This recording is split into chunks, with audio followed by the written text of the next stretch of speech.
Hi hello and welcome to Akshita's creation. இன்றைக்கி நம்ம ரொம்பவே சிம்பிளான ஒரு பஜ்ஜி தான் பார்க்க போகிறோம். நான் இன்றைக்கி பிரெட் பஜ்ஜி செஞ்சு காட்ட போகிறேன். இதுக்கு நான் இன்றைக்கி வீட் பிரெட் எடுத்திருக்கேன். வீட் பிரெட் யூஸ் பண்ணி எப்படி நம்ம சூப்பரான ஒரு பஜ்ஜி செய்யலாம்னு சொல்லி பார்ப்போம். நார்மல் பிரெட்டை விட வீட் பிரெட் வந்து நமக்கு கொஞ்சம் ஹெல்தி. ஸோ அதனால் நம்ம வீட் பிரெட்டில் செய்யலாம். நான் இன்றைக்கி செஞ்சுருக்க ப்ரெட்டு வந்து ஆயில் அவ்வளோவா உரியவே இல்லை. ஸோ நல்லா இருந்தது சாப்பிட்றதுக்கு. ஸோ எப்படி செய்யலாம்னு சொல்லி பார்ப்போம். நாம் இன்றைக்கி செய்ய போகிற பிரெட் பஜ்ஜிக்கு எந்த ஒரு சைட் டிஷ்ஷும் தேவையில்லை. எங்களோட சேனல் இன்னும் சப்ஸ்கிரைப் பண்ணாதவங்க சப்ஸ்கிரைப் பண்ணுங்கள். உங்களோட ஃப்ரெண்ட்ஸ் ரிலேட்டிவ்ஸ் எல்லாருக்கும் எங்களோட சேனல் பற்றி சொல்லுங்கள், ஷேர் பண்ண சொல்லுங்கள், சப்ஸ்கிரைப் பண்ண சொல்லுங்கள். உங்களுக்காக இன்னும் நிறையா ரெசிபீஸ் காத்துட்ருக்கு. எங்களோட வீடியோவை ஸ்கிப் பண்ணாமல் பாருங்கள். அப்போ தான் நான் இன்பிட்வீனில் சொல்கிற டிப்ஸ் எல்லாம் உங்களுக்கு தெரியும். நான் உங்களுக்கு ஆல்மோஸ்ட் செய்கிற எல்லா டிஷ்ஷஸுமே வந்து ரொம்ப சிம்பிளாக ஈஸியாக வீட்டில் செய்கிற மாதிரி டிஷ்ஷஸாக செஞ்சு காமிச்சிட்ருக்கேன். வாங்க எப்படி செய்கிறதுன்னு சொல்லி பார்ப்போம். அதுக்கு ஃபஸ்ட்டு நம்ம தேவையான மாவு கரைச்சிக்கலாம். இந்த கப்பில் நான் கடலை மாவு எடுத்துக்கிறேன். அரிசி மாவு 1 ஸ்பூன் சேர்த்துக்கலாம். பெருங்காயத்தூள் ஒரு பிஞ்ச் சேர்த்துக்கலாம்.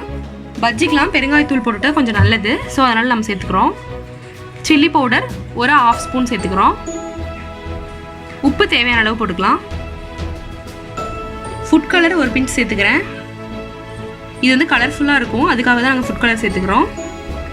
தண்ணி கொஞ்சமாக சேர்த்துக்கிட்டு மாவு நல்லா கரைச்சிக்கோங்க.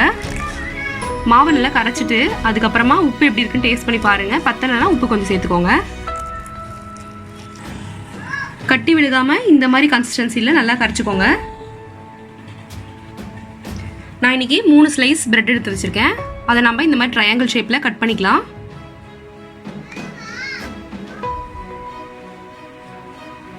நான் இன்றைக்கி வீட் பிரெட் எடுத்திருக்கேன். ஸோ நமக்கு நல்லது, அதுக்காக நான் வீட் பிரெட் எடுத்திருக்கேன். இந்த மாதிரி ட்ரையாங்கிள் ஷேப்பில் கட் பண்ணி போட்டிங்கன்னா கொஞ்சம் பார்க்குறதுக்கு நல்லா அழகாக இருக்கும். அதுக்காக தான் அந்த மாதிரி கட் பண்ணிக்கிறது. ஸ்டவ் பற்ற வச்சுட்டு ஒரு வானல் வச்சுக்கோங்க. வானல் நல்லா ஹீட் ஆனதும் கொஞ்சம் ஆயில் சேர்த்துக்கோங்க. நான் இன்றைக்கி ஆயில் சேர்த்து வச்சுருக்கேன். நல்லா ஹீட் ஆகுது. பிரெட் எடுத்து இந்த மாதிரி நல்லா பரட்டிக்கோங்க மாவில்.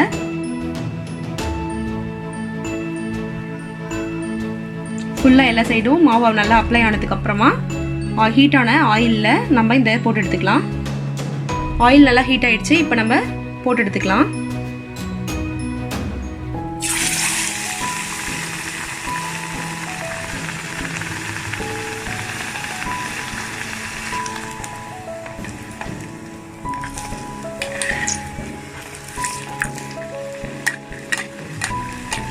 இந்த மாதிரி ஆயிலை நல்லா பிரெட் மேலே கொஞ்சம் போட்டுவிடுங்க. அப்போ தான் நல்லா எல்லா பக்கமும் நல்லா குக் ஆகும். இந்த பபிள்ஸ் நல்லா அடங்கினதும் நம்ம பஜ்ஜி எடுத்துடலாம். நம்மளோட பஜ்ஜி ரெடி ஆகிடுச்சு. நம்ம ஒரு பாத்திரம் எடுத்துகிட்டு அதில் வந்து நியூஸ் பேப்பர் அப்படி இல்லைன்னா டிஷ்யூ பேப்பர் வச்சுட்டு நீங்கள் அதில் ப்ரெட்டை போட்டுக்கோங்க. அது பிரெட் பஜ்ஜியை ஆயில் நல்லா வடிச்சிட்டு அதுக்கப்புறமா பஜ்ஜி எடுத்துருங்க. இதே மாதிரி மீதி இருக்க பிரெட் ஸ்லைசஸையும் நல்லா மாவில் நினச்சிட்டு நம்ம பஜ்ஜி போட்டு எடுத்துடலாம். இந்த பிரெட் பஜ்ஜிக்கு நமக்கு எந்த ஒரு சைட் டிஷ்ஷும் தேவையில்லை. நம்ம டேரெக்டாக சாப்பிட்லாம், நல்லாயிருக்கும். இது ரொம்ப சிம்பிளாக செய்யக்கூடிய ஒரு டிஷ். ஈஸியாக செஞ்சிடலாம். பிரெட் மட்டும் இருந்தால் போதும். ஸோ வீட்டில் எல்லாரும் கண்டிப்பாக ட்ரை பண்ணி பாருங்கள். நான் சொன்ன இதே அளவில் மாவு போட்டு செஞ்சிங்கன்னா எண்ணெய் வந்து ஒரு பொட்டு கூட இழுக்கவே இல்லை. சூப்பராக வந்தது. நான் எண்ணெய் ஊற்றின எண்ணெய் அப்படியே தான் இருக்குது. அவ்வளோவா எண்ணெய் இழுக்கவே இல்லை. அதனால் பஜ்ஜி நல்லா வந்திருக்கு. நாங்கள் வந்து கொஞ்சம் கலர்ஃபுல்லாக இருக்கணுன்ட்டு ஃபுட் கலர் சேர்த்துருக்கோம். ஏன்னா சில்லி பவுடர் வந்து நாங்கள் கம்மியாக சேர்த்துருக்கோம். நீங்கள் அதனால் ஃபுட் கலர் இல்லைன்னா டேரெக்டாக நீங்கள் மிளகாப்பொடி உங்களுக்கு கொஞ்சம் காரமாக வேணும்னா மிளகாப்பொடி சேர்த்துக்கோங்க. அப்படி இல்லை கலர்ஃபுல்லாகவும் வேணும் அப்படின்னு நினச்சிங்கன்னா காஷ்மீரி சில்லி பவுடர் அந்த மாதிரி இருந்ததுன்னா சேர்த்துக்கோங்க. அப்போ உங்களுக்கு நல்லா கலர்ஃபுல்லாக அட்ராக்டிவாக இருக்கும். நம்மளோட சூப்பரான பிரெட் பஜ்ஜி தயாராகிடுச்சு. இதுக்கு எந்த ஒரு சைட் டிஷ்ஷும் தேவையில்லை. நம்ம இதை டேரெக்டாகவே சாப்பிட்லாம். ரொம்ப நல்லாயிருக்கும். ரொம்ப ஈஸியாகவும் செஞ்சிடலாம். ஸோ வீட்டில் எல்லோரும் கண்டிப்பாக ட்ரை பண்ணி பார்த்துட்டு உங்களோட கமெண்ட்ஸ் என்னென்னு எங்களுக்கு ஷேர் பண்ணுங்கள். எங்களோட சேனல் இன்னும் சப்ஸ்கிரைப் பண்ணாதவங்க சப்ஸ்கிரைப் பண்ணுங்கள். உங்களோட ஃப்ரெண்ட்ஸ் ரிலேட்டிவ்ஸ் எல்லாருக்கும் எங்களோட சேனல் பற்றி சொல்லுங்கள். தேங்க்ஸ் ஃபார் வாட்சிங். Keep supporting us.